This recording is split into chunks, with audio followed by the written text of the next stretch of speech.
Amen, amen.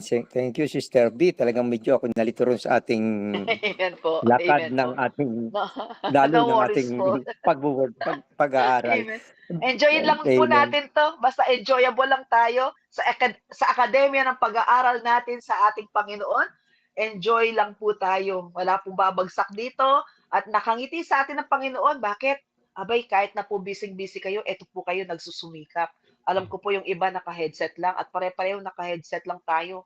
Madalas nga po pag nagbibigay ako ng talk sa inyo, kung nakita nyo lang ako na minsan nag-talk ako sa inyo, nataon po na nasa grocery po ako habang pinupush ko po yung push cart, nagtotok po ako sa inyo. Sabi nga po, tayo po strike anywhere and everywhere basta para sa Panginoon. Amen po? Basta't enjoy lang po natin. This is a journey na kung saan ang Panginoon ang ating kalasag at tagumpay. Amen po.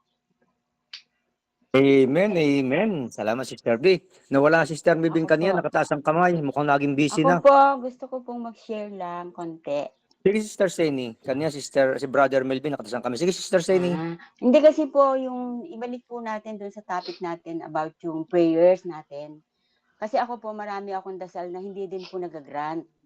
Pero kalaunan po, nauunawaan ko na rin. Kasi nung una po, talagang ang akin pong anak na nasa Amerika ay ang inimbita naming mag-asawa. So, pasado po lahat yung aming mga documents dito. Pero, pagdating po sa anak ko, may mga nai-submit din naman po siyang documents. Pero, nung siya po ay naroroon na sa embassy, na-deny naman po siya. So, yung prayers ko po, hindi naman po ako, kumbaga, no regrets naman po kasi ginawa naman po namin ang lahat. Pero noon ko lang po naunawaan na kaya pala hindi po pinarating ng Panginoon ang aking anak dito sa dito sa Italy. Iba yung plano niya. Kasi noon pong makuha ko yung aking anak na panganay dito, dahil yun naman po i-direct hire namin, nagkaroon po kami ng problema about sa pera, ano po. Pero yung anak ko po, doon pala po siya papupuntahin sa Amerika na doon sa aming crisis, sa aming paghihirap dito sa Italy, siya pala po yung magpapadala ng pera sa amin para makasurvive kami dito sa Italy. So yun po yung nakita ko. Kung hindi man pinagkalooban ni Lord na makakasama ko ang aking anak dito sa Italy, yung palang plano niya, sa Amerika niya dadalhin ng anak ko at siya pala yung tutulong sa akin. So yun po yung mga prayers na kahit hindi ka nag-grant, magpasalamat ka pa rin dahil may ibang magandang dadalhin pala si Lord sa'yo. Yung All po. things works for good po. Lahat po ng gawa ng Panginoon ay laging mabuti.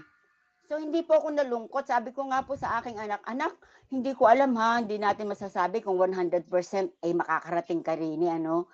Pero, noon siya po ay binigyan ng result, nung tumawag ako at kumustahin ko, sabi niya, wala lang, inay. Parang ang lungkot, pero hindi na rin po ako, wala lang, hindi na rin po ako nagsisi. Tapos yung pong anak ko sa Qatar, ganun din.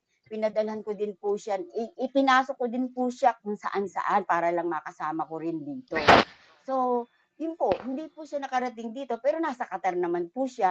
At yun po mga anak ko na gusto kong makasama dito, sila po yung mga katulong ko sa aking financial problem. So, yun lang po, ang Diyos ay marunong sa lahat kasi siya ang gumagawa ng paraan para tayo nga po ay, kahit hindi man niya ipagkaloob yung mga prayers natin, maging grateful na rin kasi may ginagawa siyang iba. Yun lang po, salamat po. Magandang umaga po. Amen.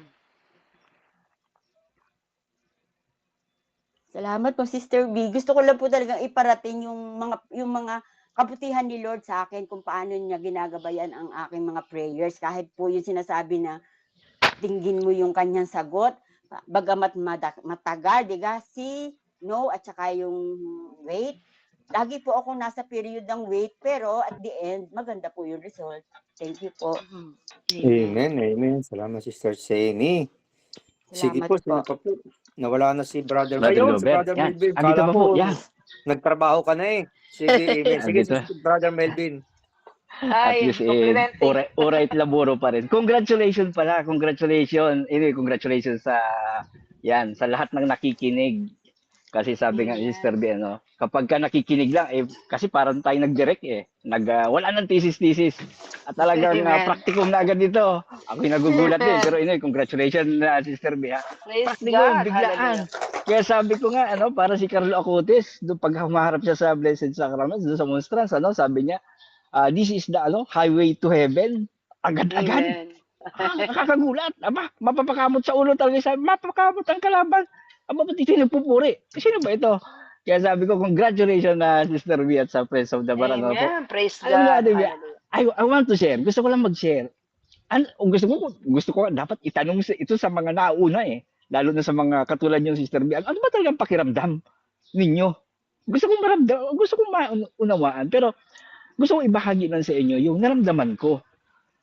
Una yung ang tawag to, yung samut-sari ba? Yung sa umpisa kahit virtual, takot, alinlangan, yun sabi ni Sister Pel, hindi mo karapat dapat, pero sabi ko yung pagkaduwag, umaatras talaga duwag. Sabi ko, ito, kinakabugan. Tapos minsan pagka nagre-reflect, nandun takot. Noong una, Tapos agad-agad.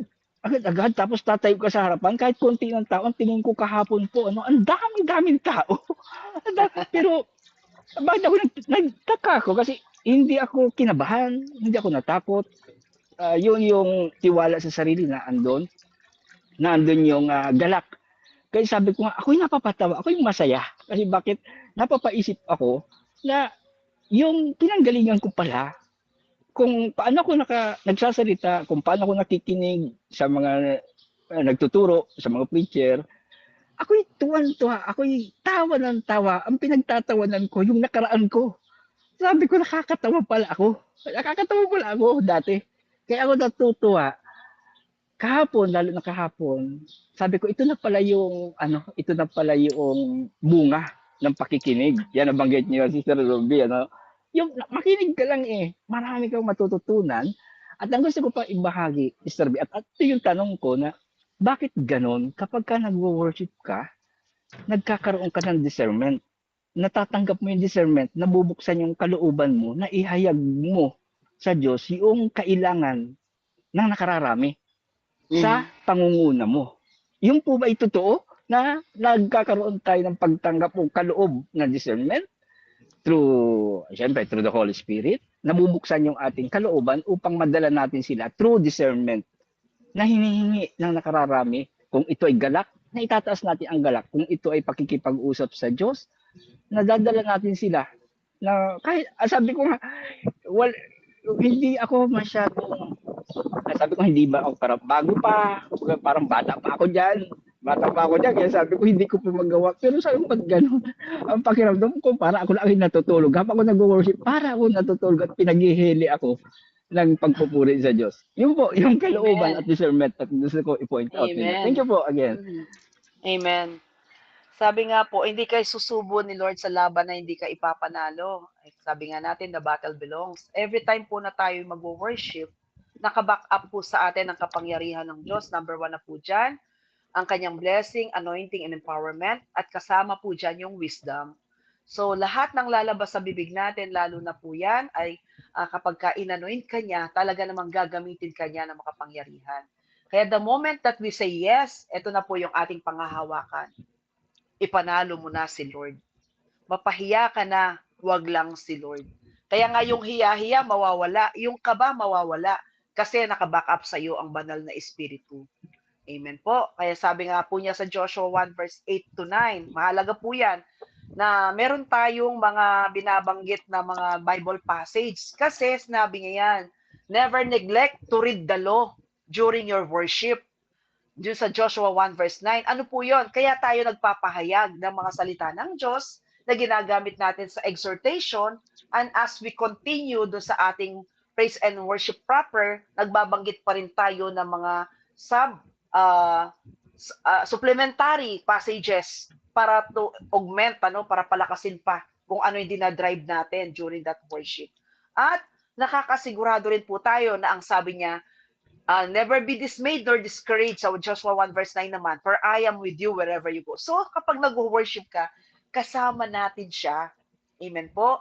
At ang pakiramdam, ako kung tatanungin niyo ako, every time that I am worshiping, ako po'y nawawala sa sarili. Why?